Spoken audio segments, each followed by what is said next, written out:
다시 살아나신 예수 그리스도. 한 주간 동안 내내 묵상을 하면서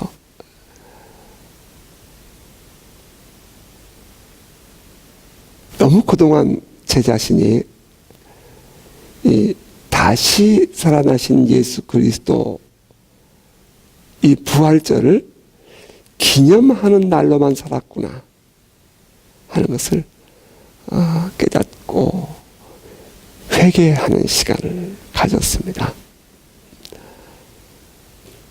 예수 그리스도는 부활하셨습니다. 그러면 예수 그리스도의 그 부활은 과연 오늘 나에게 어떠한 삶을 열어주었는가? 오늘 이 세상을 살아가는 우리 모든 하나님의 백성들에게 어떤 단순한 의미가 아니라 무엇을 우리에게 오늘 살고 있는 우리에게 주었는가 하는 것을 생각해 보게 되었고요. 답답했던 것이 오늘 아침에 아까 중보기도 시간에 기도하다가 뻥 하나 뚫렸는데요. 우리는 지금 그 부활이라는 그 슈퍼내추럴한 그 세계 속에 살고 있는 존재다. 이것은 단순히 우리가 예수의 부활을 기념하는 것이 아니라 예수의 부활의 효력은 지금까지 유효하며 우리는 지금 바로 그 전혀 다른 리얼름 속에서 환경 속에서 살고 있는 존재다 하는 것이 한 번 더 확신이 제 안에 생기면서 그렇다.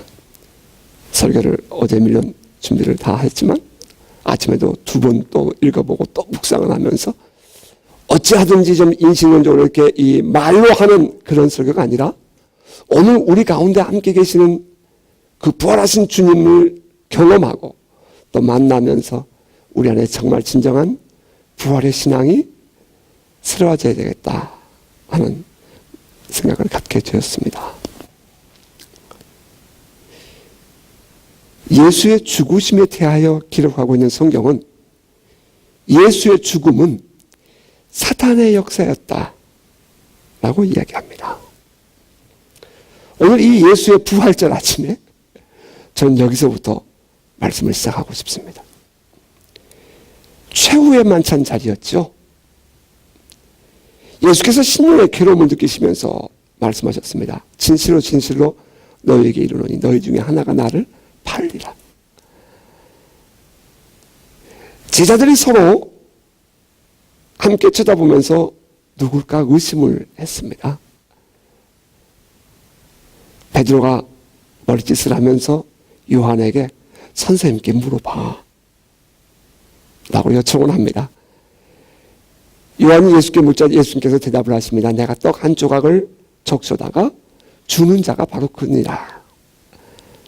그리고는 바로 예수께서 떡을 적셔서 가룟 유다에게 주었습니다.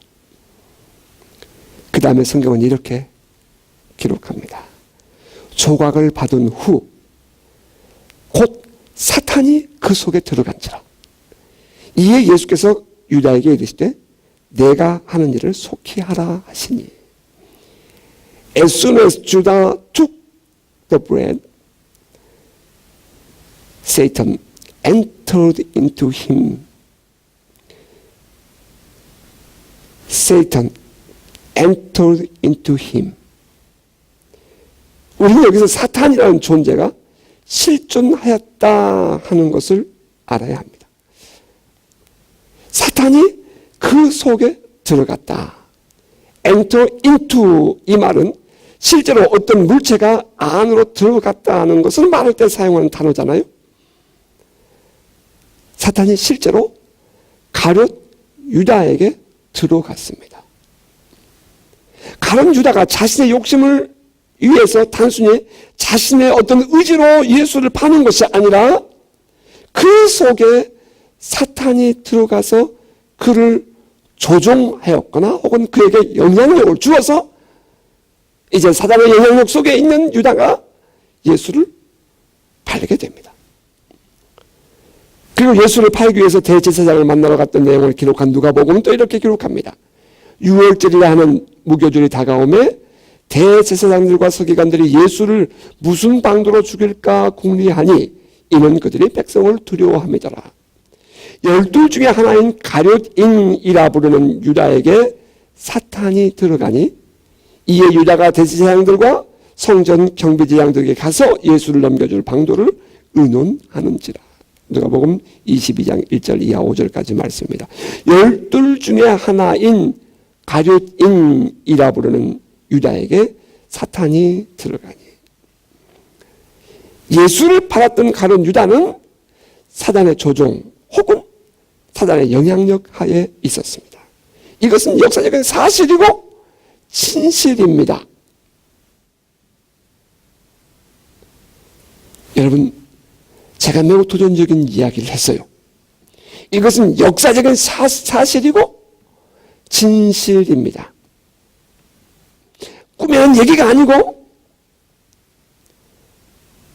그럴 것이라는 어떤 영향력이나 철학적인 어떤 그런 인식 능력인 것이 아니라 사탄이 실제로 존재하며 가룟 유다 안에 들어갔습니다. 이 일로 인해서 예수는 이제 대제사장들의 손에 넘겨졌고 필경은 십자가의 죽음을 맞게 됩니다. 아마 사탄은 신이 나서 승리의 계가를 불렀을 것입니다. 사탄은 지난날 예수와의 광야 싸움에서 지고 도망간 일이 있었지 않습니까? 요단강에서 세례 요한에게 세례를 받으신 예수님은 성령에 이끌려 시험을 받으러 광야에 나가셨습니다. 그리고 그곳에 우리가 잘 아는 세 번의 이 사단의 유혹을 받습니다. 내가 만일 하나님의 아들이거든 명하여 이 돌들로 똑똑이가 되게 하라. 예수께서 대답하시기를 이르시되 기록되었으되 사람이 떡으로만 살 것이 아니라 하나님의 입으로부터 나오는 모든 말씀으로 살 것이니라. 그리고 첫 번째 시험을 이기셨죠. 마귀가 이제 예수를 거룩한 성으로 데리고 가서 성전 꼭대기에서 예수를 시험합니다. 내가 만일 하나님의 아들이든 뛰어내려라. 기록되었을 때 그가 너를 위하여 그의 사자들을 명하시리니 그들이 손으로 너를 받들어 발이 돌에 부딪히지 않게 하리라.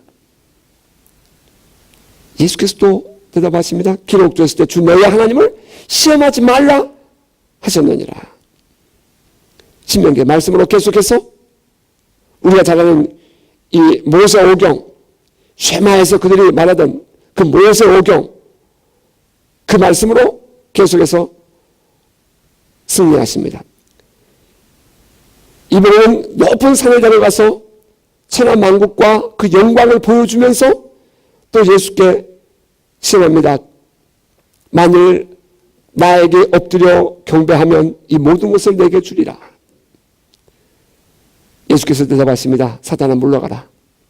기록되었을 때 주 너의 하나님께 경배하고 다만 그를 섬기라 하였느니라. 자, 그리고 나서 이제 성경은 그 사건을 맨 말미에다가 이렇게 한 절을 썼습니다. 이에 마귀는 예수를 떠나고 천사들이 와서 수종되니라. 그건 마태복음의 기록이고요. 누가복음의 똑같은 내용을 담고 있는 기록은 이렇게 말합니다. 마귀가 모든 시험을 다 한 후에 얼마 동안 떠나니라. 이 자리는 바로 이 세상에서 방금 요단강에서 이 코로네이션 왕의 대관식을 하고 나왔던 예수가 세상의 왕으로 하고 있는 사탄과 그 왕권을 놓고 다투던 그 영적 전쟁의 자리에서 비로소 예수께서 이 세상을 다스리는 왕권을 완전하게 갖게 되는 그러한 자리였지 않습니까? 사단은 패배했고 그동안 이 세상에서 왕으로 하던 왕권을 예수에게 내놓아야 했습니다. 이렇게 해서 예수를 통한 하나님 나라는 시작됩니다. 자, 여기 얼마 동안이라는 말 우리는 유념할 필요가 있습니다. 그 사탄이 언제 다시 예수를 죽이고 승리하게 됩니까? 언제 그 예수를 몰아내고 사탄이 왕권을 회복하게 되죠? 가룟 유다가 예수를 배반할 마음을 먹었을 때에 사탄이 들어갔고, 사탄이 들어간 가룟 유다는 예수를 대제사장에게 팔아넘기게 됩니다. 그리고 그 걸음이 계속되어서 예수는 결국 십자가에 죽임을 당하게 되고, 이 세상은 다시 사탄이 지배하는 세상이 되는 듯 싶었습니다. 예, 실제로 사탄은 예수를 십자가에 죽이고 이 세상의 왕이 다시 됩니다. 하나님의 통치가 실제로 일어났던 하나님의 나라는 그렇게 끝이 나는 것 같았습니다. 그게 그렇게 6월절이 지나갔습니다. 그리고 안식 후 첫날 새벽이 되었습니다. 이 세상에 상상치 못했던 일이 벌어진 거죠. 예수께서 다시 살아나신 것입니다. 예수의 부활을 기록한 사도 베드로는 이렇게 말했어요. 친히 나무에 달려 그 몸으로 우리 죄를 담당하셨으니 이는 우리로 죄에 대하여 죽고 의에 대하여 살게 하려 하심이라. 그가 채찍에 맞음으로 너희는 나음을 얻었느니라. 그리고 사도 바울은 또 이렇게 말했죠. 그가 죽으심은 죄에 대하여 단번에 죽으심이요 그가 살아계심은 하나님께 대하여 살아계심이라고요. 우리의 죄를 담당하셨다, 혹은 우리의 죄를 위하여 죽으셨다, 이 말은 율법 아래 있는 우리들을 말합니다. 율법이 뭐라고 말하죠? 우리에게 죄삭스 사망이다. 이 세상에 사는 모든 사람들은 어느 누구도 율법 아래에서 자유한 자가 없습니다. 어느 누구도. 그 율법이라는 잣대를 턱 들이대면 저는 정말 이 구석에 숨고 싶은 심정입니다. 이 세상에 어느 누구도 율법이라는 잣대 앞에서 거룩한 사람은 한 사람도, 완전한 사람은 한 사람도 없습니다. 하나님은 거룩하니 너희도 거룩하다. 여러분 자신 있습니까? 우리는 모두가 다 죄인일 수밖에 없습니다. 이러한 죄인들을 구원하기 위해서 반드시 예수님의 죽으심이 필요했습니다. 죄값으로 의인의 죽음이 필요했기 때문입니다. 사탄은 예수를 죽임으로 자기가 승리했다고 생각했을지도 모릅니다. 예수를 죽인 것은 분명히 율법의 승리였습니다. 율법을 충족시키기 위한 행위, 그것이 바로 십자가의 죽으심이었지 않습니까? 예수의 십자가에서 하신 말씀, 내가 다 이루었다, 그 말씀은 사실이었습니다. 그렇게 해서 율법이 요구하는 이 세상의 죄값은 지불되었습니다. 여러분 잘 생각해 보시기 바랍니다. 사탄이 영향력을 행사할 수 있는 곳은 죄가 있는 곳입니다. 사탄에게 권리를 행사할 수 있도록 기회를 주는 것은 죄를 짓는 거예요. 오늘날도 우리들의 그리스도인들의 삶 속에 말입니다. 저 영적 실체라고 하는 그 사단, 가룟 유다에게 들었던 사단이 권리를 가지고 행사할 수 있는 방법, 기회를 주는 것도 있습니다. 여러분이 죄 지면 됩니다. 여러분이 죄를 짓고 그 죄의 율법 앞에서 여러분이 그 죄로 말미암아 벌벌벌 떨고 두려워하고 있으면 반드시 사단은 역사합니다. 왜냐하면 그들이 권리를 갖기 때문입니다. 그러면 영락없이 사단이 왕노릇합니다. 그것은 예외가 없습니다. 그런데 예수께서 그 죄값을 십자가에서 죽으심으로 다 지불하셨습니다. 사단이 생각할 때는 예수를 죽임으로 자기가 다시 세상의 왕이 된다는 환상이 있었습니다. 하지만 실상은 예수께서 죽으심으로는 사단이 그 더 이상 왕노릇 하지 못하도록 하는 그 죄값을 지불하는 것이었습니다. 여기서 우리가 생각할 수 있는 것은 사탄은 결국 예수의 사역을 도와준다 하는 진리입니다. 참 그놈 어리석은 존재예요. 예수를 십자가에 못 박아 죽이면 자기가 왕 될 줄 알았습니다. 여러분 이게 착각인 거예요. 우리는 이러한 똑같은 패턴의 삶을 우리의 삶에서 수없이 반복하여 경험합니다. 예수가 없는 세상은 자기가 왕이 될 줄 알았습니다. 사랑을 모르는 원수는, 이 사랑이라는 사실이 있다는 것을 모르는 원수는 예수 안에 감춰진 사랑을 몰랐습니다. 원수는 참된 왕이신 예수께서 왜 죽으셨는지 그는 전혀 몰랐던 것입니다.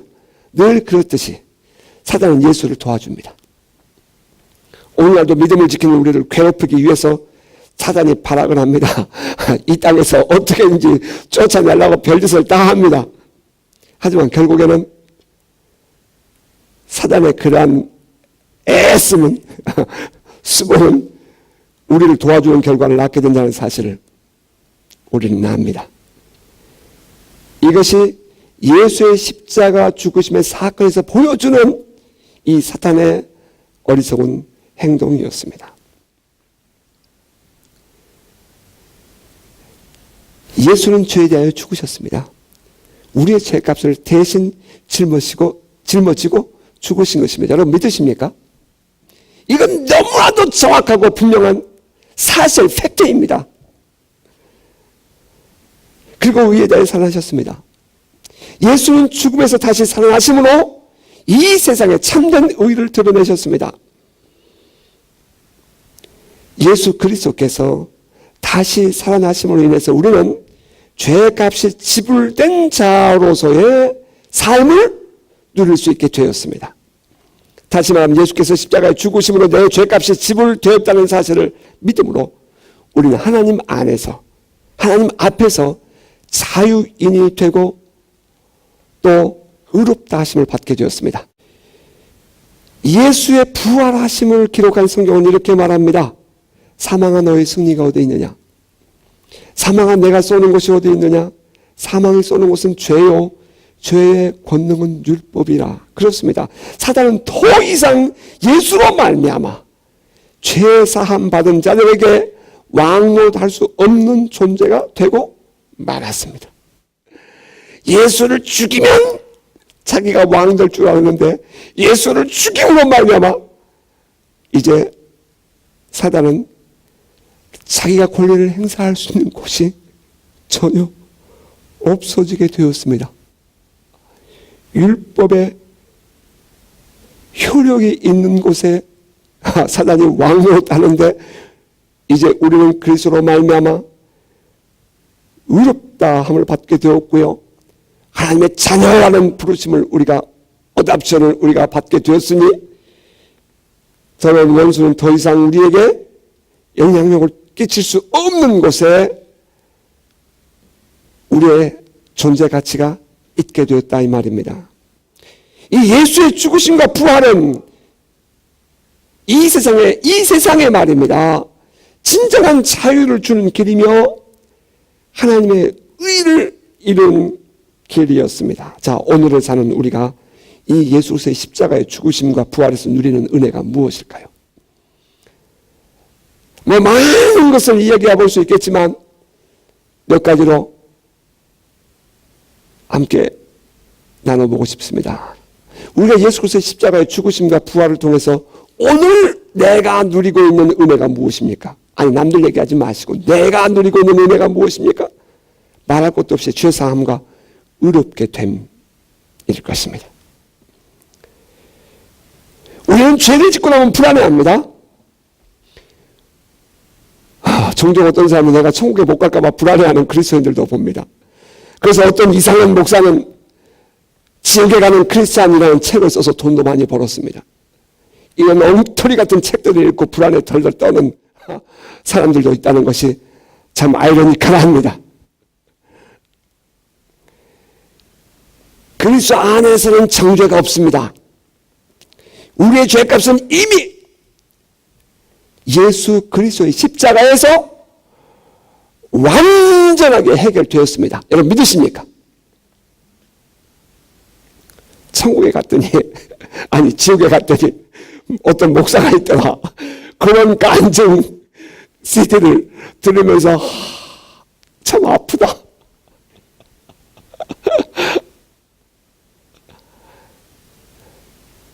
우리가 사는 동안 부족합니다. 때로는 넘어지기도 합니다. 그렇습니다. 우리는 죄악과 더불어 어두운 밤길을 헤맬 때도 있습니다. 그래서 우리에게 예수가 필요한 것 아닙니까? 그래서 우리에게 예수가 필요한 것 아닙니까?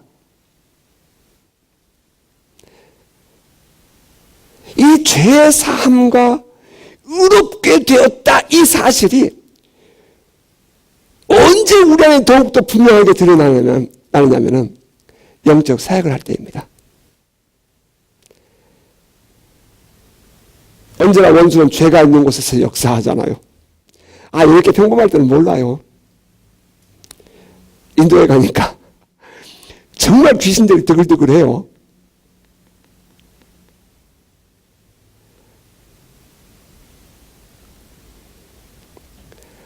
키가 조그마한 인도 여자가 기도를 받으러 나왔는데 온몸에 사마귀처럼 뭐가 났대요. 그러면서 하고 보여주는데 혀에가 사마귀처럼 뭐가 막 잔뜩 났어요. 붙잡고 기도를 하는데 순간 이것은 영적인 공격인 것을 깨닫게 해주셔서 너 지금 힌두교에서 말하는 부족 같은 거 몸에 지니고 있니? 라고 물었습니다. 그랬더니 있답니다. 그래서 묶어놓은 거, 걸고 있는 거 다 벗겼습니다. 그리고 축사를 했죠. 예수의 이름으로. 그리고 질병 치유해서 기도를 했습니다. 다음 날 집에 참석한 자매가 이제 하나님께서 치유하신 간증을 하러 나왔습니다. 입을 병원에서는 그거 못 고치는 것이라고 했죠. 입을 이렇게 열어서 보여주는데 반으로 줄었습니다. 원수는 말이죠. 죄가 있는 곳에서 역사합니다. 왜냐하면 원수가 권리를 행사하기 때문입니다. 그러므로 원수를 대적해야 할 때, 그런 영적 전쟁을 해야 될 때에 우리는 철저히 예수 그리스도를 통한 이 구속의 은혜를 받아들이고 믿어야 합니다. 예수께서 나의 허물과 죄를 위하여 죽으시고 나의 의를 위하여 부활하셨음을 믿는 것입니다. 그리고 예수께서 나에게 의롭다 하셨음을 확인하는 거예요. 우리는 이것을 회개와 의롭다 하심이라고 신약적인 용어를 붙입니다. 우리가 영적 사역을 해야 할 때에 원수가 우리의 허물과 죄를 주장하려고 한다면 우리는 그때 담대해질 수 있어요. 왜? 예수께서 나의 모든 죄값을 이미 담당하셨고 나의 허물과 죄를 씻어주셨기 때문입니다. 여러분 기억하시나요? 오늘 시간이 되면 해보고 싶었는데 아무래도 시간이 좀 어려울 것 같아서 그냥 또 지나갑니다. 존 화이트의 그 집단 상담에 나오는 기도 말입니다. 전 그 기도를 실제로 합니다. 매일 합니다. 예수께서 내 앞에 계시는 것을 묵상하는 겁니다. 왜? 언제든지 주님은 우리가 부르면 함께 계시니까. 그리고 실제로 내 손에 내가 화를 냈던 거, 내가 그릇된 생각을 가졌던 거, 혹은 내가 잘못된 언행을 했던 거, 내 마음속에 비뚤어진 것들, 저는 그것을 실제로 제가 제 손 위에 올려놓는, 내 머릿속에 기억되는 것들을 다 뽑아서 올려놓습니다. 그리고 주님 손에 그것을 올려드립니다. 그리고 나는 빈손으로 내 무릎 위에 손을 얹습니다. 주님께서 나의 죄를 짊어지고 십자가를 짊어지고 골고다 언덕을 올라가며 채찍에 맞으시는 것을 묵상을 합니다. 그러면서 내 모든 질병을 지고 가신 모습을 저는 그 말씀을 묵상을 합니다. 아멘으로 받습니다. 십자가를 지고 올라가시다가 지쳐 쓰러졌을 때에 그런 사람 시몬에게 십자가를 대신 짊어지게 하고 예수께서 지쳐서 쓰러져 가면서 걸어가신 모습을 묵상합니다. 나의 죄값 때문에. 그 예수께서 그 온몸에 피를 흘리면서 골고다 언덕에서 십자가에 못 박히시며 높이 달리신 모습을 묵상합니다. 나의 죄값 때문에 나의 죄값을 짊어지고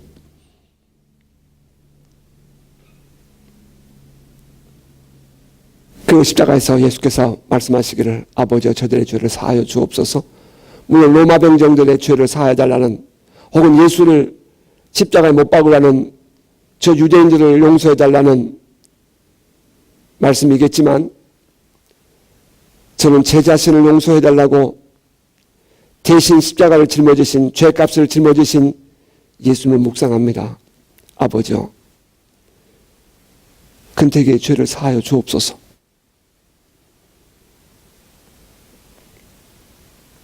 그 모든 고통 받으시면서 나의 죄값을 대신하시는 그 예수님 마지막 내가 다 이루었다 하시고 운명하시는 그 모습을 묵상합니다. 누구의 죄 때문에? 나의 죄 때문에. 그리고 예수께서 아리마대 사람 요셉의 돌무덤에 니고데모와 함께 향료를 바르고 세마포를 두르고 이제 섬김을 받아 무덤 속에 들어간 예수님, 그분은 죽으셨습니다.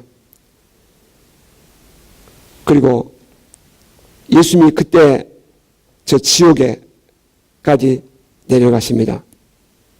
왜? 우리의 죄값은 사망이기 때문에 만약에 예수께서 지옥에 가지 않으시면 우리는 결국 또 그 불완전한 죄값을 지불해야 되기 때문에, 그게 아니라 성경은 분명히 우리에게 말하기를 예수께서 우리의 모든 죄값을 지불했다라고 말씀하시니 예수님이 지옥에 가신 것입니다. 그 지옥에 예수께서 가셨을 때에, 죄값을 완전히 받으셨을 때에 하나님 나에게 비로소 말씀하십니다. 이근택, 너의 죄값은 내가 이미 받았느니라. 너는 자유니라. 너는 이 죄로부터 너는 자유다. 저는 그 말씀을 아멘으로 받습니다. 저는 그 기도를 매일 합니다. 저는 집회 때마다 합니다. 영적 전쟁을 해야 될 때마다 합니다. 어느 한순간에 귀신이 튀어나와서 나를 모든 지난날의 아픔과 이런 내 마음속에 있는 것들을 쭉 드러내버리면 얼마나 망신스럽습니까? 저는 그래서 수없이 그 기도를 해왔습니다. 매번 집회 때마다 합니다. 혹여나 내가 간밤에 내 꿈을 잘못 꿨을까, 잘못된 꿈을 꾸었다 할지라도 저는 그 기도를 합니다. 그리고 영적 전쟁을 합니다. 그때 주님께서 나에게 말씀하시기를 내 죄값을 내가 예수 안에서 받았다. 너는 의롭다 하리라 하신 말씀을 아멘으로 받고 엔 그리스도 안에서라는 말씀을 묵상합니다. 이제 나는 그리스도 안에서 죽었습니다. 그리고 예수께서 부활하셔서 나는 그리스도 안에서 부활합니다. 그리고 예수께서 하나님 보좌 우편에 승천하십니다. 성경은 사도 바울이 우리에게 말하기를 예수 그리스도 안에서 우리는 하늘의 시민권을 가진 자라 했으니 내가 바로 예수 그리스도 안에서 하나님 보좌 우편에 앉은 자 그 자리에 함께 동석합니다. 그때 주님께서 나에게 말씀하십니다. 너는 가서 모든 족속으로 제자를 삼으라. 비로소 예수께서 나를 이 세상에 보내시며 그리고 나에게 성령을 기름 부으신 부분들을 묵상을 합니다. 이것은 단순히 그냥 깨닫고 생각하는 것이 아니라 저에게는 실제입니다. 이것은 실제입니다. 예수께서 십자가에 죽으시고 부활하심으로 나를 자유케 하셨다는 이 사실이 나를 당당하게 만들고 나를 자신감 있게 만들고 나로 하여금 영적 싸움을 해낼 수 있는 힘을 공급해 줍니다. 예수 그리스도의 이 십자가와 부활, 그리고 그 안에서 누리는 이 이야기들이, 이 내용들이 현실적으로 다가오는 것이 아니라 현실이 되어지고 사실이 되어질 때에 내 안에 누리는 당당함과 그 자신감, 그것은 근본으로 바꿀 수가 없는 것입니다.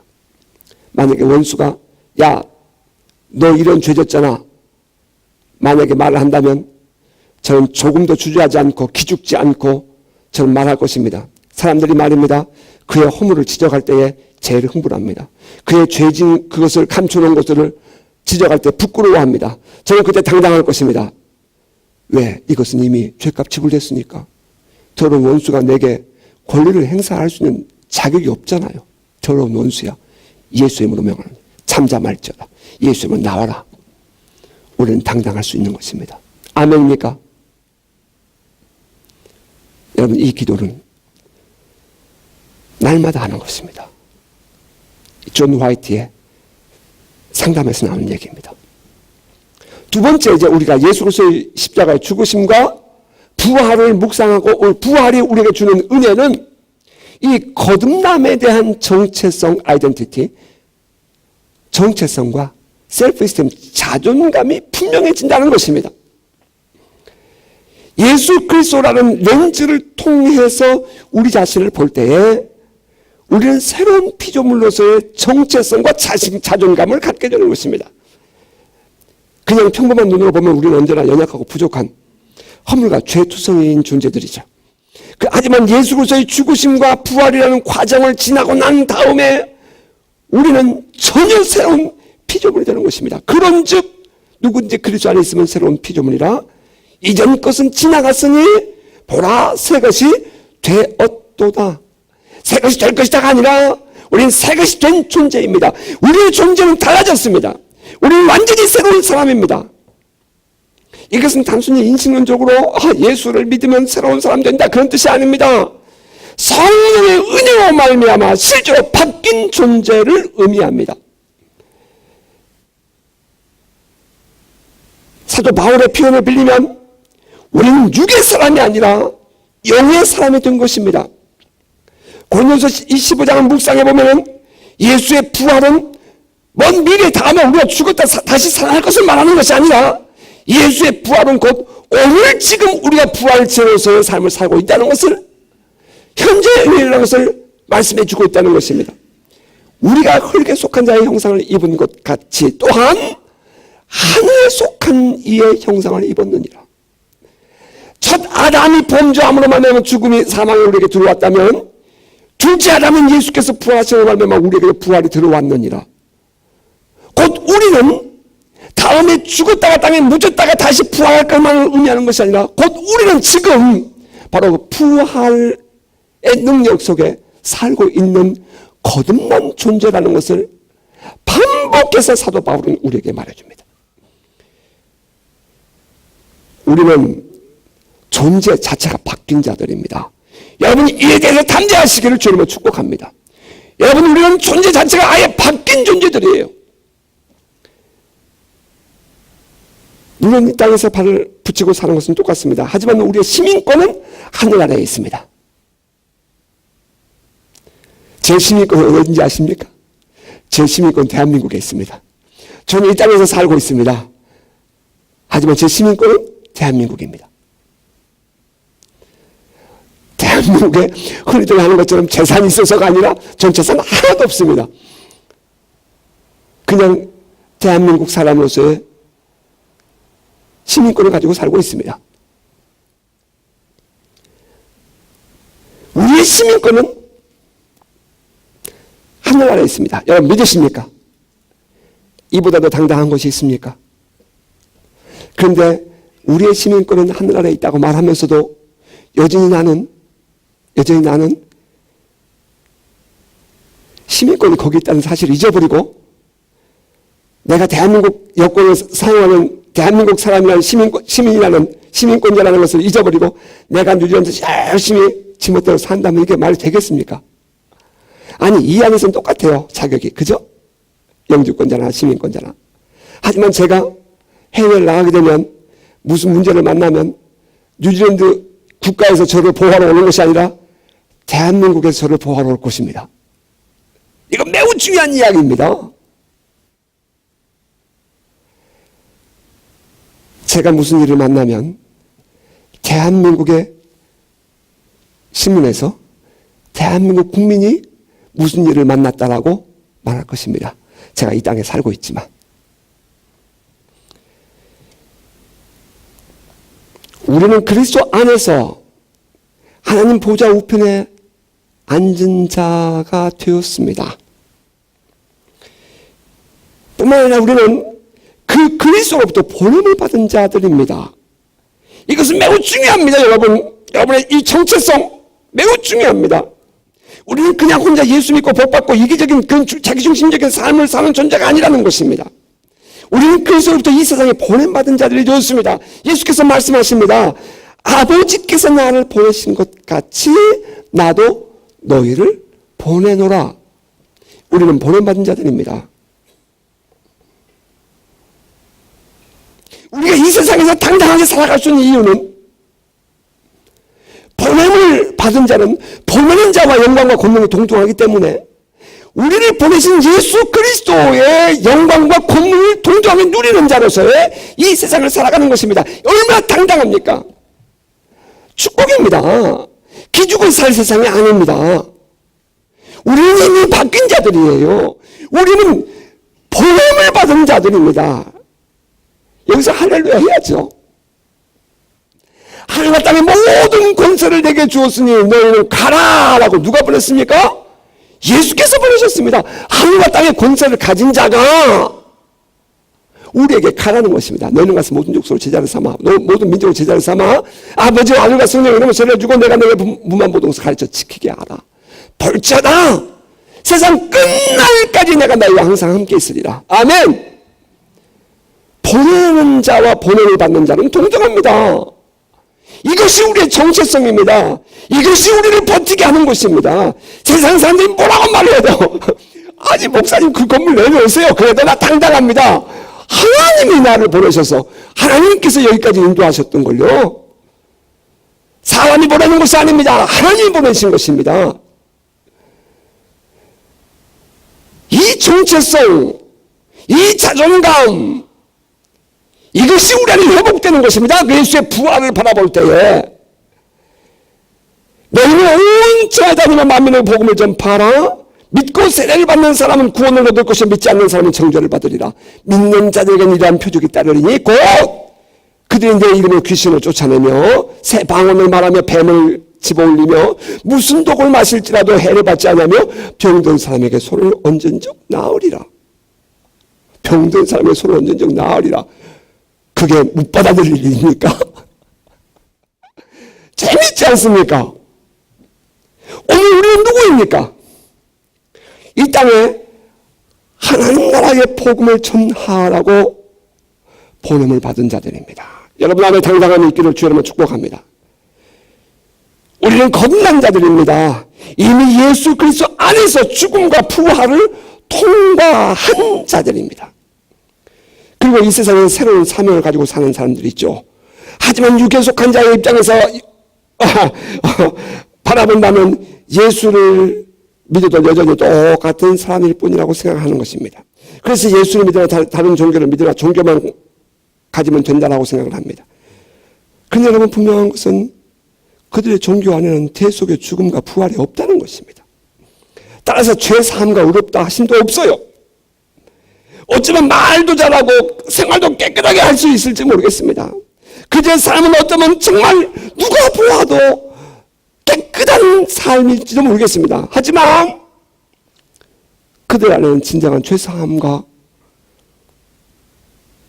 구원의 길이 없다는 것이 문제입니다. 누가 왔다고 몇백 명씩 모여가지고 뭐 토론하고 그곳에 가서 예수 믿는 한 집사님이 손을 들고 질문을 했다. 승려에게 그런 얘기를 들었습니다. 예, 말도 잘하고 재밌고 즐거울 수 있습니다. 정말 말 잘합니다. 저도 그런 테이프 들어봤습니다. 그런데 그것은 진정한 죄사함과 의롭다 하심이 없습니다.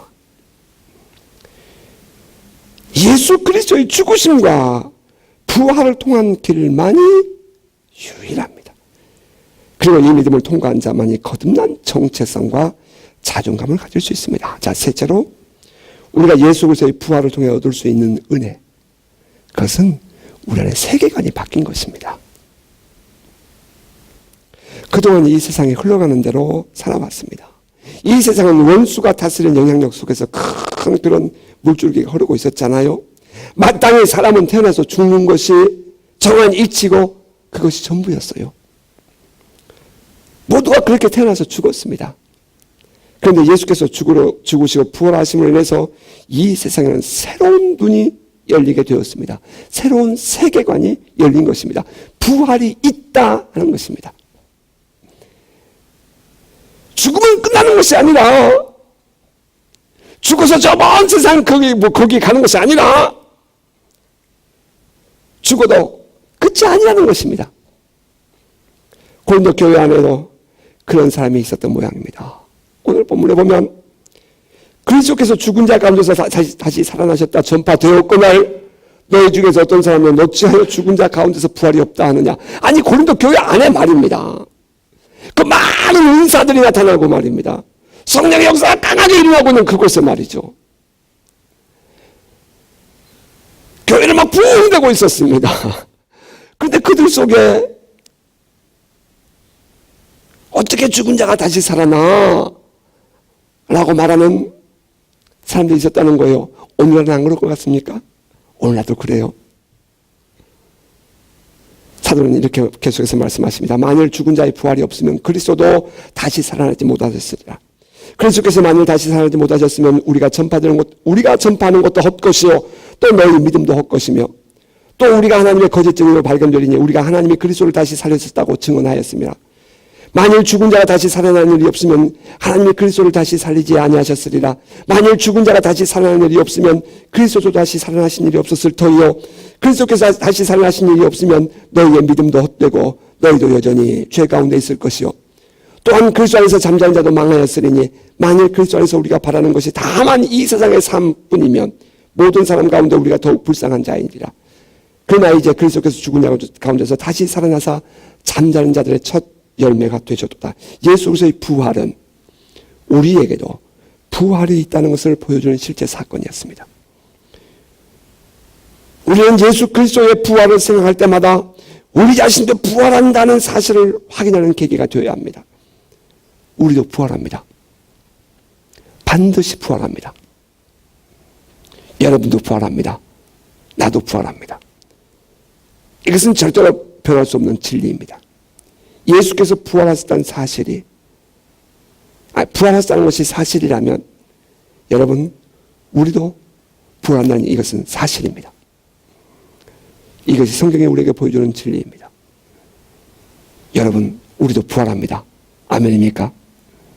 우리도 부활합니다. 넷째는 예수를 부활케 하셨던 영이 오늘 우리와 함께 계신다는 것입니다.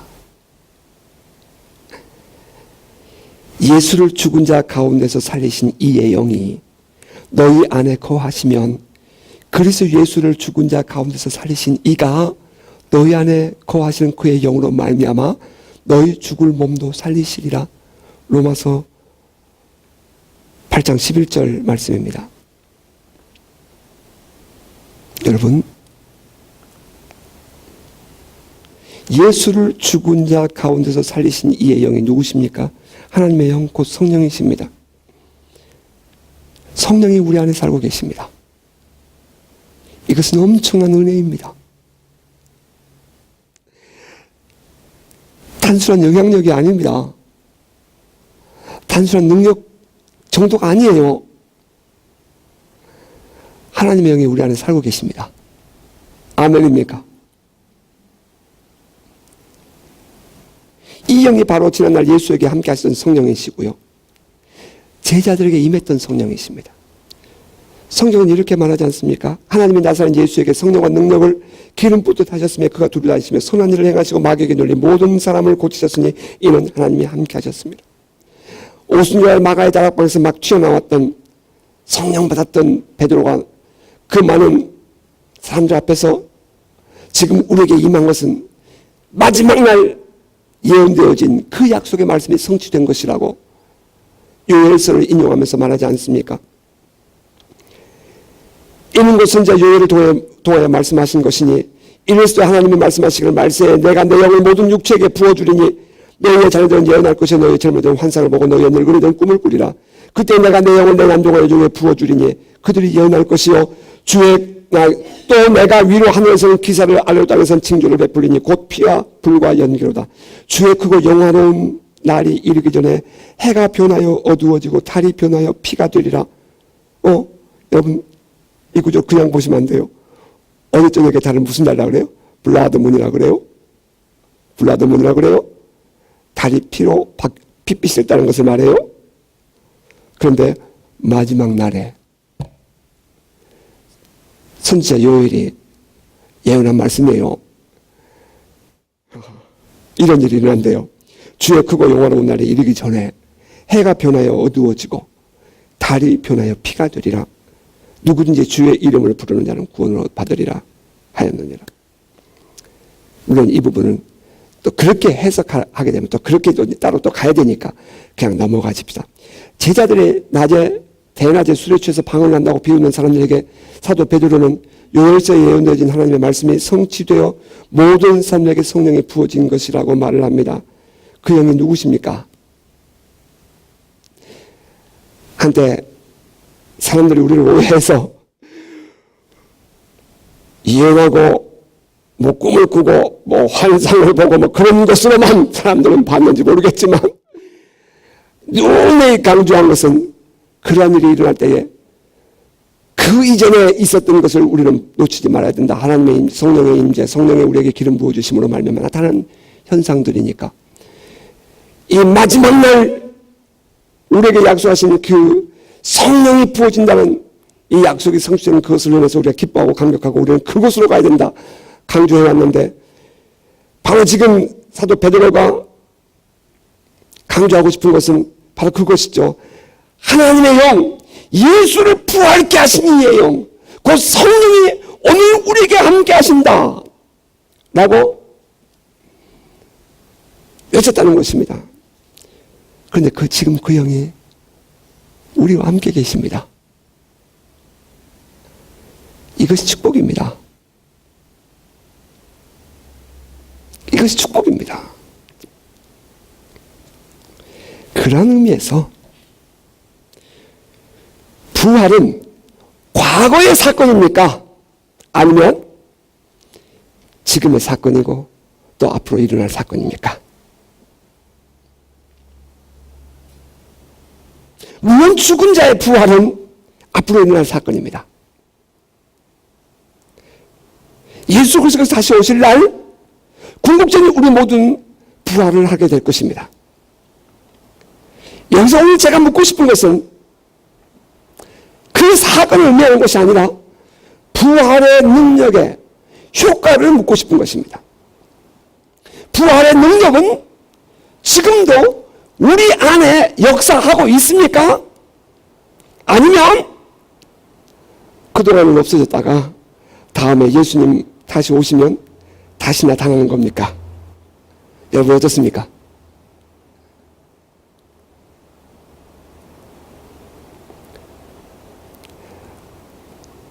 하나님의 나라는 예수께서 승천하심으로 잠깐 멈추었다가 다시 예수님 재림하실 때에 그때 시작되는 겁니까? 아니면 하나님의 나라는 예수님 때부터 시작해서 지금까지 계속해서 가고 있는 것입니까? 오늘 우리는 이 계속되고 있는 하나님 나라 안에 살고 있습니까? 아니면 예수께서 2000년 전에 승천하심으로 말미암아 멈춰버리고 죄악이 왕으로 다구는 세상에 다시 오실 그 예수를 바라보면서 살고 있는 것입니까? 여러분 지금 어디에 살고 있는 여러분입니까?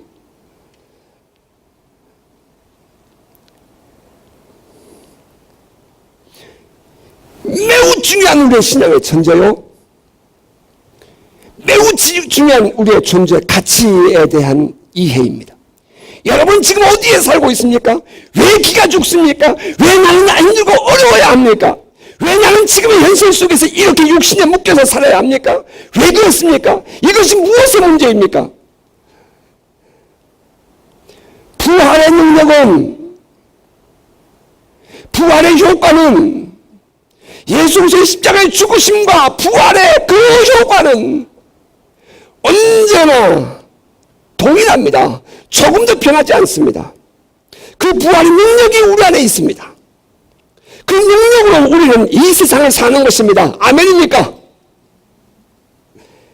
그 능력을 우리는 이 땅에서 주신 사명을 감당하는 거예요. 그 능력이 우리를 이끌어갈 것입니다. 우리는 결코 죽지 않을 것입니다. 어떠한 환경이 엄습해 와도 성령 안에서 이 부활의 능력이 함께하는 한 우리는 반드시 일어설 것입니다. 그런 의미에서 오늘 우리들의 믿음은, 오늘 이 부활절의 의미는 과거형이 아니라 현재형이고 미래형이어야 합니다. 예수께서 십자가에 죽으셔 부활하셨습니다. 그것은 2000년 전의 사건으로 끝나는 것이 아니라 오늘도 여전히 효력을 가지고 있는 현재의 사건인 것입니다. 예수께서의 부활은 과거 어느 날 효력이 끝나버린 사건이 아니라 지금도 여전히 그 효력을 가지고 있는 오늘의 사건입니다. 오늘의 사건이 이어야 하는 것이 아니라 이것은 실제로 존재하는 오늘의 사건입니다. 성령이 우리와 함께 하시는 한 우리는 그 능력으로 살 것입니다. 우리는 이 땅에 이 부활의 능력을 증거하며 하나님이 함께하는 한 나라를 살아낼 것입니다. 사도 바울의 말씀을 묵상하면 묵상할수록 예수 그리스도의 부활은 저 멀리 미래에 맞이하는 부활이 아니라 바로 예수 그리스도의 부활은 오늘 나의 삶에서 이루어지고 있고 우리가 바로 그 부활의 주인공이라는 사실을 강조하고 있다는 사실 앞에서 우리는 다시 한번 정직하게 우리 자신을 내려놓고 돌아봐야 할 것입니다. 지금 나는 어떠한 신앙생활을 하고 있는가? 이중적인 믿음은 믿음이고 삶은 삶을 하고 있는 것인가? 아니면 믿음이고 삶이고 부활이 곧 나의 삶인 삶을 살고 있는 것인가?